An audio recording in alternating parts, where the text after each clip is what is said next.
El discípulo. Revista para la educación cristiana transformadora.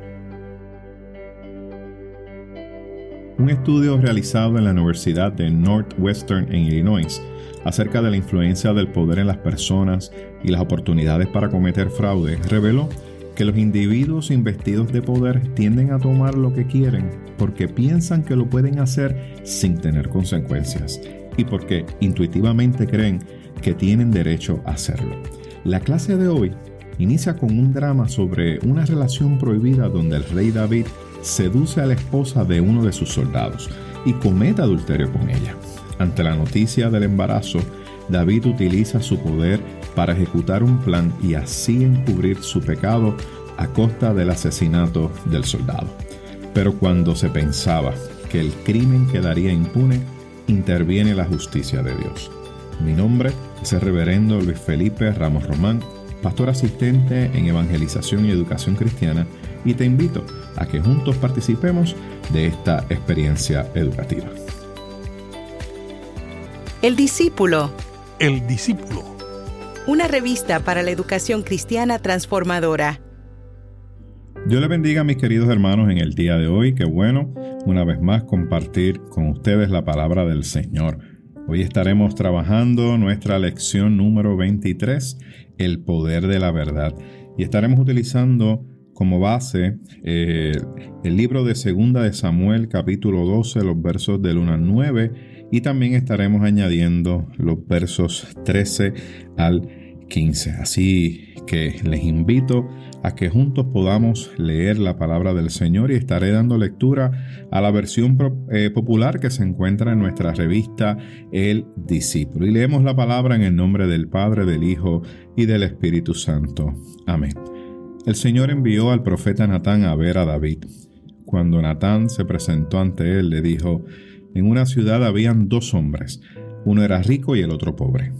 El rico tenía gran cantidad de ovejas y vacas, pero el pobre no tenía más que una ovejita que había comprado, y él mismo la crió y la ovejita creció en compañía suya y de sus hijos. Comía de su misma comida, bebía en su mismo vaso y dormía en su pecho.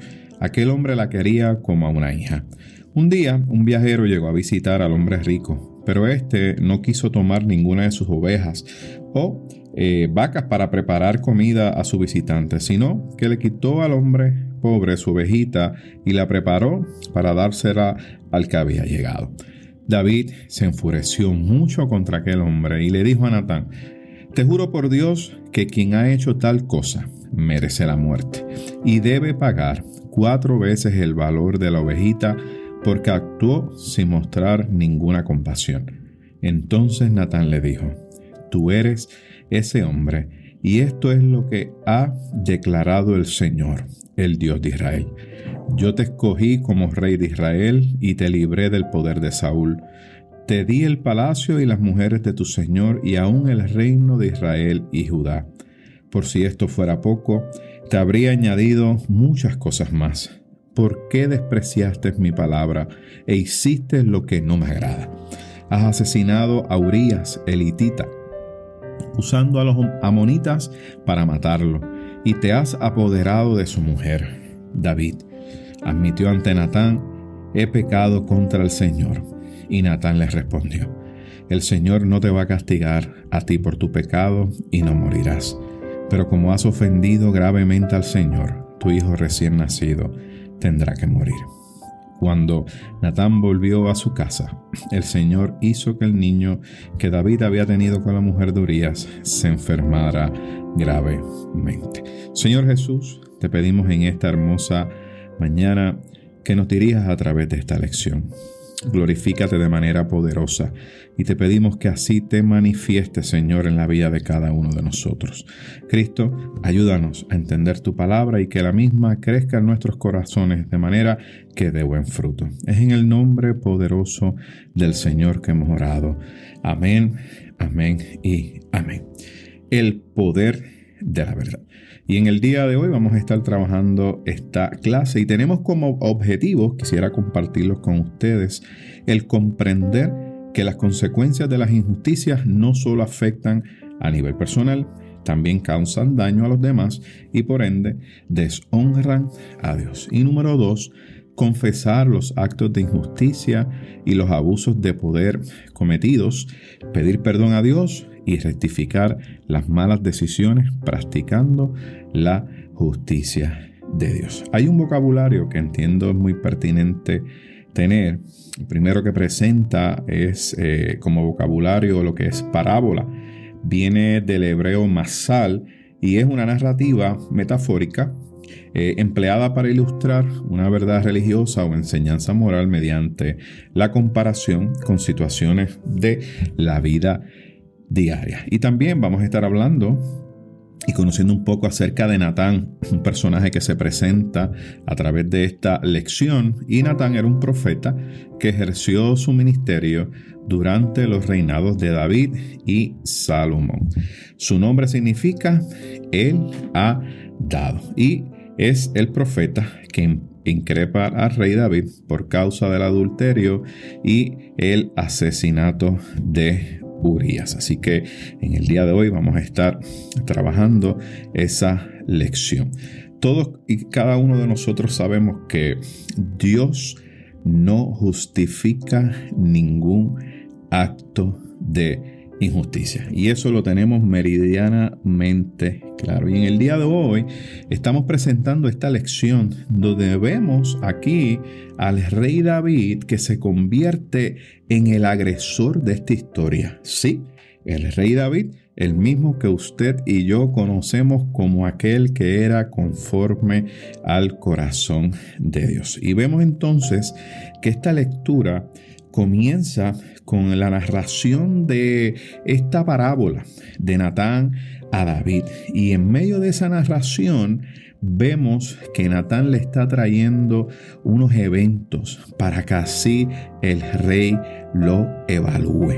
Y vemos ahí las reacciones que tiene David una vez Natán termina de contarle esta parábola. Y cuando culmina de contarle, Natán hace un señalamiento directo al rey y le dice que él es esa persona. Interesantemente, ¿verdad? Esta narración nos presenta a nosotros unos modelos que nosotros no debemos seguir, pero de igual manera nos presenta unos modelos de liderato a través de la figura de Natán que nosotros debemos de emular. Hoy discutimos este pasaje y ciertamente tenemos que afirmar en medio de esta narración que Dios se hace presente ante el dolor de las víctimas, ante el dolor de aquellos que han sufrido y han tenido una injusticia en su vida. Vemos en estos primeros versos, los versos del 1 al 4, que inicia con la frase Yahvé envió a Natán. Y esto, mis queridos hermanos, lo que significa es que el profeta estaba ante la presencia del rey David y estaba hablando de parte de Dios. Era importante que el profeta entendiera que era Dios mismo quien lo estaba enviando, porque había un asunto que había que atender. Un asunto, mis queridos hermanos, difícil, pero necesario de atender. Y me llama mucho la atención porque entonces así el profeta Natán comienza a contarle una historia a David. Y aquí se conoce, ¿verdad? Como mencionamos en el vocabulario, lo que es la parábola, ¿verdad? Se conoce en el hebreo como un masal o el género masal, ¿verdad? Para que se cuente una historia y la finalidad era poder confrontar a David con sus acciones. Y fíjense que el profeta comienza hablando en una historia donde habían dos hombres. Uno que era extremadamente rico y el otro que era pobre. Uno con mucho poder y posiblemente otro sin mucho poder. Y comienza esta historia a encarar lo que es la conducta del rey David. Y comienza diciendo que había una necesidad en ese momento para ese hombre y era preparar una comida para un invitado. Había un invitado que había llegado y había que prepararle una comida. Y entonces, en vez de rico utilizar uno de sus animales, ya sea una oveja o alguna vaca, decide quitarle la única oveja a su vecino. Miren eso. Y vemos entonces cómo se va desarrollando, ¿verdad?, esta parábola que le está contando Natal a David. Y esta parábola lo que buscaba Natal, el profeta Natán, el propósito era que David, luego de escuchar esta historia o esta parábola, él pudiera autoinculparse. Fíjense qué sabio fue el profeta contándole esta historia para que así David pudiera entender el pecado que había cometido. Vemos que una vez este relato se da por parte de Natán, el rey estaba bien sobrecargado, estaba indignado y estaba, miren ahí, dispuesto a emitir una sentencia. Y esto, ¿verdad?, era muy típico de la antigüedad porque a los reyes se le daba esa tarea, ¿verdad?, de emitir sentencias. Y entonces fíjense que ahí entonces el rey viene y dice que ese hombre, el rico, aquel que había tomado la oveja, la única oveja de su vecino, dice, era necesario que pagara 4 veces el valor de esa oveja. Y además, allí vemos entonces cómo el rey David acusa a este hombre por no mostrar misericordia. Interesantemente eso, ¿verdad? Ahora, cuando seguimos indagando en los versos 7 y 8, vemos entonces que una vez el rey David emite ese juicio, Natán entonces entra nuevamente a escena y dice, así ha dicho Jehová. Y lo que el profeta quería dejarle saber al rey David es que estaba él hablando de parte de Dios. Y una de las cosas, ¿verdad?, que quería dejarle saber el profeta a David es que Dios había emitido un juicio.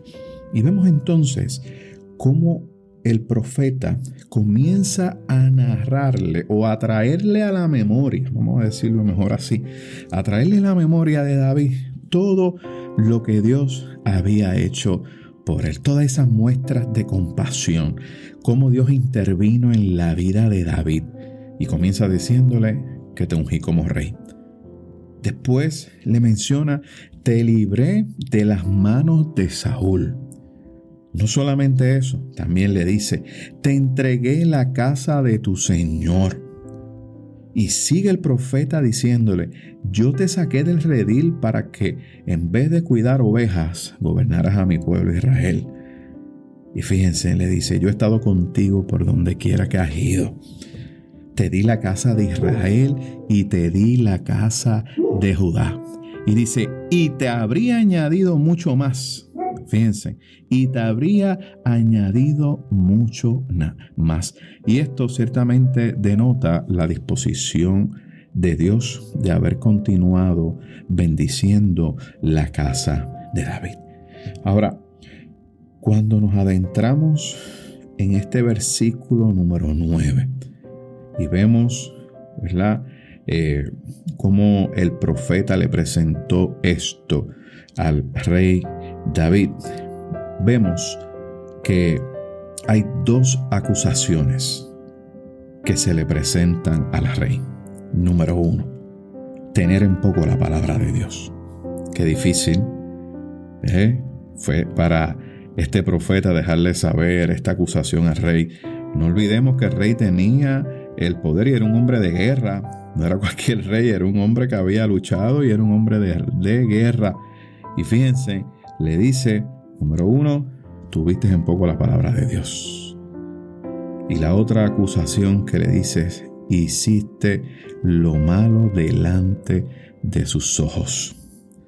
Y lo que le está diciendo es que ciertamente David había ejercido violencia hacia una persona que era indefensa, hacia una persona que era una víctima.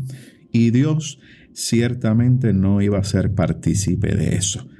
Dios se iba a ir de parte de aquel hombre que había sufrido injusticia. Así que Dios convirtió esto en un asunto suyo, en un asunto personal. Y vemos entonces que Dios emite una sentencia. Y es una sentencia que le da al rey David por su pecado. Y es una sentencia fuerte. Y el castigo de esta, ¿verdad? Sería que la espada no abandonará a la familia real. Y cuando usted lee la historia del rey David y de su descendencia, se da cuenta de toda la cantidad de sucesos que ocurrieron con los hijos de él, los príncipes Amón, Absalón, Adonías, y cómo todas estas situaciones que se presentaron, hijos del rey David, tan difícil que fue. Y vemos ahí que la espada ciertamente no abandonó a esta familia real. También vemos en estos últimos versos que leímos el asunto que yo creo que es medular en esta lección. Y es que cuando el profeta confronta a David con su pecado, David, en una actitud humilde, reconoce que hizo lo malo ante la presencia del Señor. Y vemos entonces que David se arrepiente. Y este arrepentimiento de David es un arrepentimiento sincero que proviene de su corazón. Y ahí vemos entonces que Natán le dice que no morirá porque Dios lo había perdonado. Fíjense que me encanta mucho esto porque vemos aquí una afirmación, y es una afirmación que la encontramos a través de la palabra desde el Antiguo Testamento al Nuevo Testamento, y es que un corazón contrito y humillado Dios no lo va a despreciar. No importa el pecado que nosotros hayamos cometido, si nosotros nos arrepentimos de todo corazón, con un corazón humilde y sincero, Dios nos perdonará. Sin embargo, no podemos olvidar que hay unas consecuencias. El pecado tiene unas consecuencias y de eso, mis queridos hermanos, lamentablemente no nos podemos escapar. En este caso nos narra la lección que una de esas consecuencias del pecado sería la muerte del niño, ese niño que estaba en la barriga de esta mujer. Así que ciertamente el Señor nos invita a que tengamos una actitud de humildad y de arrepentimiento cuando somos confrontados por el pecado. Que podamos nosotros reconocer que Dios es capaz de perdonarnos. Y cuando eso sucede, miren, Dios hace grandes cosas en nosotros. Dios comienza a obrar en nuestra vida. Y ciertamente hay consecuencias, porque de esas no nos escapamos. Pero Dios ha prometido estar con nosotros. Así como vemos en el texto bíblico que a pesar de todo esto que pasó con David, Dios siguió acompañando a David en medio de todos los procesos que se le presentaron a él. Ahora, algo que nos trae también esta lección es que en relación a los líderes cristianos, usted y a mí, que somos líderes del Señor, usted y yo somos personas, mis queridos hermanos de carne y hueso, somos personas frágiles. Y cada uno de nosotros tenemos nuestras virtudes, también tenemos nuestras limitaciones, tenemos nuestros aciertos, pero también tenemos nuestros desaciertos. Y eso es algo que no podemos nosotros olvidar.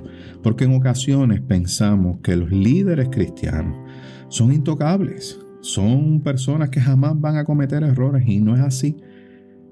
Nosotros somos de carne y hueso y podemos cometer errores. Y por eso es que vemos que el rey David, conocido como el varón conforme al corazón de Dios, el dulce cantor de Israel, mis queridos hermanos, lo vemos en esta situación porque todos podemos tener situaciones donde caemos en pecado. Pero Dios así nos perdona. Y la verdad es la que nos hace libres.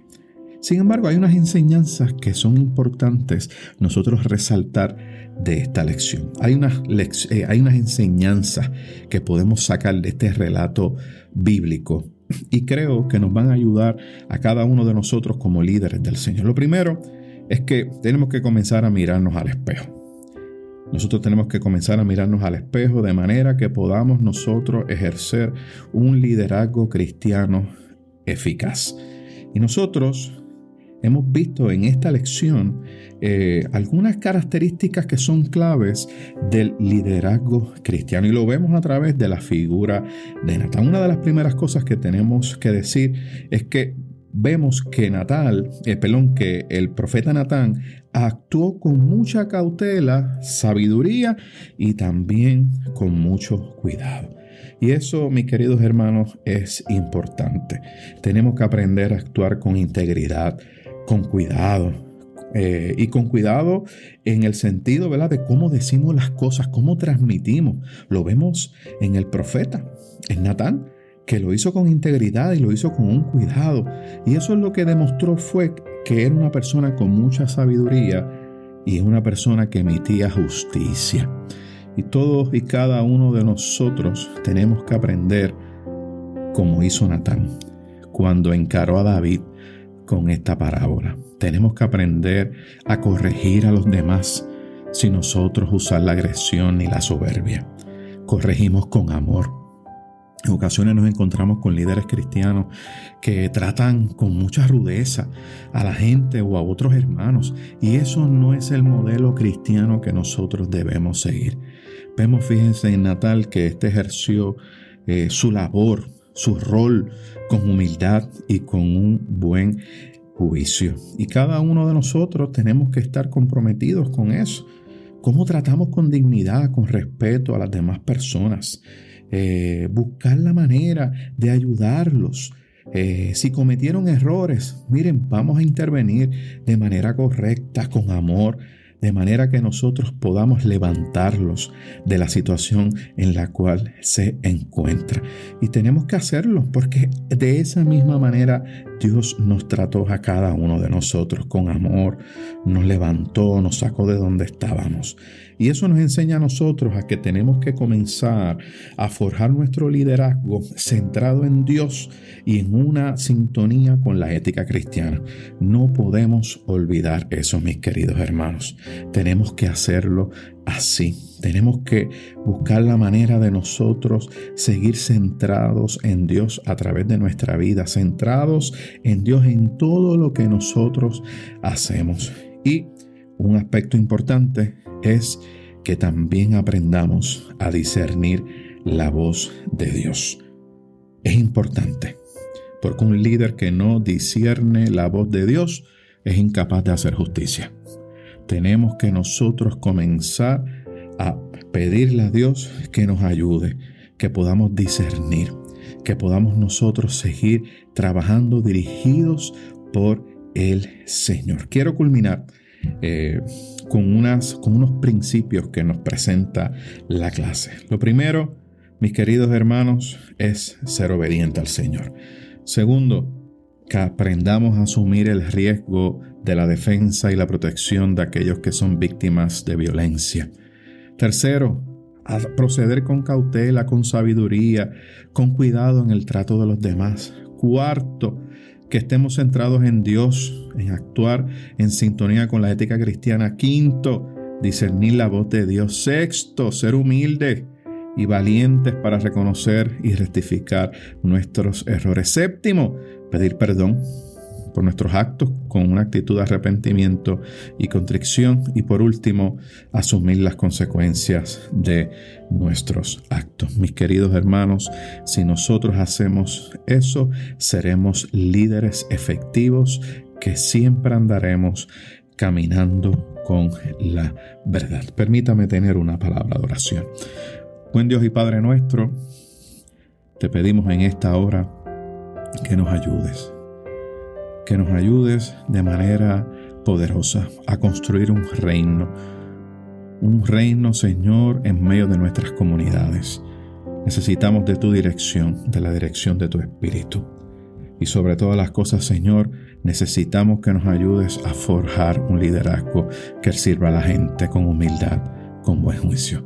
Ayúdanos, Señor, a no caer en la tentación de la soberbia, ni a creernos con el derecho de lastimar a los demás. Te lo pedimos todo, en el nombre de tu Hijo amado Jesucristo. Amén, amén y amén. Que el Señor les bendiga y que el Señor les guarde, y esperamos verle una próxima ocasión.